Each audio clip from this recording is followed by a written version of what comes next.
It's so easy to take for granted our accessibility to modern healthcare devices, such as instruments that measure our pulse rate or blood pressure. Many times, we don't even think about how much effort has gone into the creation of motion pictures or of our favorite movie.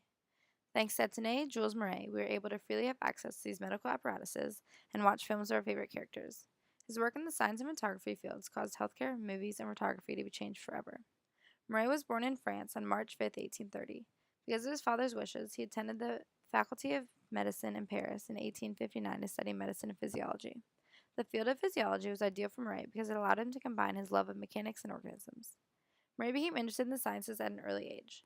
Movement always played a large role in his interests and studies, whether it is the movement and circulation of blood through the body or the movement and actions of animals and humans. Even before Marey knew that he would one day work in the field of photography, he was working with different types of recording devices. Marey began his scientific work studying heartbeats and blood circulation throughout the circulatory system. In 1863, Marey helped adjust and improve two different machines that were able to measure pulse and blood pressure in order to study these internal workings. The first apparatus, a sphygmograph, which Marey helped improve its portability, was used by strapping it to the wrist and having one end of the lever placed on the radial artery, while the other end would make scratches on a piece of attached smoked paper indicating the pulse.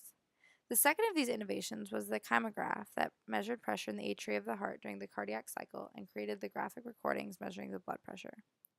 Later in the 1800s, these recording contraptions became common in hospitals and healthcare facilities, much thanks to Marey's contributions and work on them. In 1873, following his work in the healthcare business, Marey published information about the recording devices and his findings in the book La Machine Animale that influenced other scientists and inventors to further pursue work in the science of locomotion and movement, specifically in horses. Marey moved on to studying movement and locomotion of animals. He observed and studied the laws of motion and how animals move. Although Marey had many scientific improvements and inventions, his big breakthrough came when he began using photography to study science. Edward Muybridge's publication of photographs of birds' flight and of horses' gaits inspired Marey to pursue photography, believing that many problems would be solved through this means. Although Marey had no experience with photography or with cameras, he decided to dedicate his studies to finding a way to take more precise and exact images than Muybridge had taken of the birds and be able to record and visually see objects in motion. He strived to create a way to photograph animals and humans in motion. His first invention was the photographic gun in 1882, which he was able to shoot in the air at flying birds and record pictures of their movements. With his new invention, he was able to shoot 12 succeeding frames in less than a second. However, he was not satisfied with his speed and continued to work in order to record even more frames in the same amount of time. Later that same year, Marey announced the production of the esteemed chronophotographic camera that had the capabilities of taking instantaneous photographs. The process and application of chronophotography is the continuous and rapid succession of capturing photographs. This machine consisted of a fixed plate camera with an adjustable shutter to change the time exposure in order to account for the landscape, brightness, and distance from the object. There's a rotating disc in the camera that was powered by a spring motor that was able to capture as many as 20 images in a second. Marey continued to modify and improve his camera over the next decade, striving to make it the best and most precise that he could. In order to better understand his work, I created an homage to Etienne Jules Marey and his use of chronophotography. For my project, I filmed someone performing an action since it was fairly similar to Marey's work, who mainly photographed animals and humans doing things such as jumping, running, and walking. I had my friend Macon, a UNC cheerleader, perform a round-off tuck.